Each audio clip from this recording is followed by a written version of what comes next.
Учурда Ош шаарынын Масалиев жана Наваи көчөлөрүнүн кесилишинде жер үстүнөн жөө адамдар өтүүчү өтмө курулуп жатканы маалым.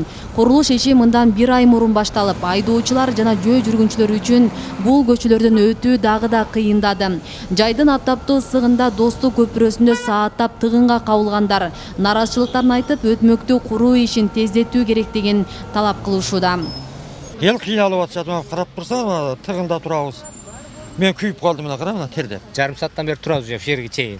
Мына бүтүп калса оңолуп калар. Азыраак чыдап койсок жакшы болуп кетер. Ошо мурунтан эле ойлонуп жүрдүм эле, ушу жер алдынан жер үстүнөн ошондой көпүрө кылса болот эле жөө өткөндөргө. Бул пешеходдор көбүнчө пробка болуп коюп атат да. Мошка келүүдү, мош бекиге экен. Айланып келиапбыз, мына иложу жок, бияка келиш керек. Жок, эртерээк болсо жакшы эле, элдерге да барыбызга жакшы эле. Машиналар жол тыгынды азаят эле.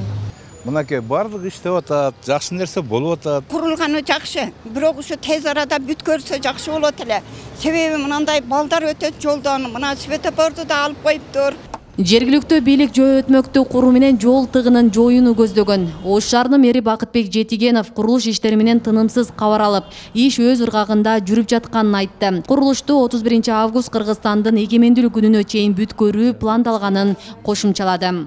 Аргы барганда деп атпайбы, бир экөө эле иштеп атат, 4-5 эле деп киши жок деген. Ар кандай сөз боло берет. Кандай гана жумуш болбосо, стройка болобу, курулуш болобу, өйдө ылдый сөздөр боло берет. А так Кудай буйрса график менен убагында эле бүтө тургандай болот.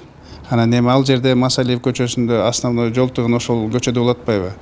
Ага параллельный Алай көчөсүн биз ачып атабыз. Буюрса ошол жерде дагы жеңилдик бир тойло болуп калат. Негизги жумуштар бул жер астында болгондуктан коомчулукка бул жумуштар көрүнбөйт да.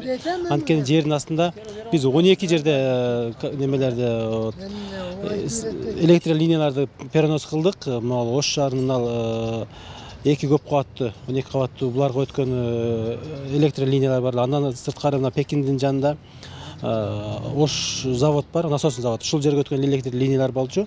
Булардын баардыгын биз жер астына түшүрүүгө дагы бир топ убакыт кетип калды да. Азыркы мезгилде биз долбоор боюнча 12 опора болсо, булардын 3-өө гана калды. 3-өнү дагы бүгүн армирование кылып атабыз. Эртеге бүрсүгүн уже бетон алып, буну дагы тирөөчтөрдүн баардыгын бир 2 күн ичинде толук бүтөбүз дагы. Кудай буйрса, мына бир 2 күндөн кийин үстүңкү ригелдердин арматурасын токуу жумуштары башталат. Жөө өтмөк 2 көчөнүн ортосундагы кесилишти бириктирип, алдынан унаа, үстүнөн жөө адамдар өтүүгө шарт жаралат. Анын үстү жабык көргөзүлгөн. Мында кары таң майыптар үчүн атайын лифт орнотуу да каралган. Ал эми өтмөктүн сапаты тиешелүү адистердин көзөмөлүндө. 4 тарабынан атайын биздин жөө адамдар үчүн тепкичтер 2 серпантин менен болот. 2 серпантин менен чыгып, узундугу бир 15 метрден 17 метрге чейин лестницалар каралган. Андан сырткары кары картаңдар жана майыптар үчүн атайын лифттер каралган. Лифттердин жүк көтөрүмдүүлүгү 630 килограмм болот. Ош шаарында алгачкы жолу мындай жол үстүндөгү жөө өтмөк курулуп жатат. Тендердик баанын жалпы суммасы 45 миллион сомду түзөт. Белгилей кетсек, ушундай эле өтмөктөр Бишкекте, Кара Суу, Өзгөн, Жалал-Абад шаарында бар. Асия Сыдыкова, Шахрух Иминжанов, Регион телеканалы, Ош шаары.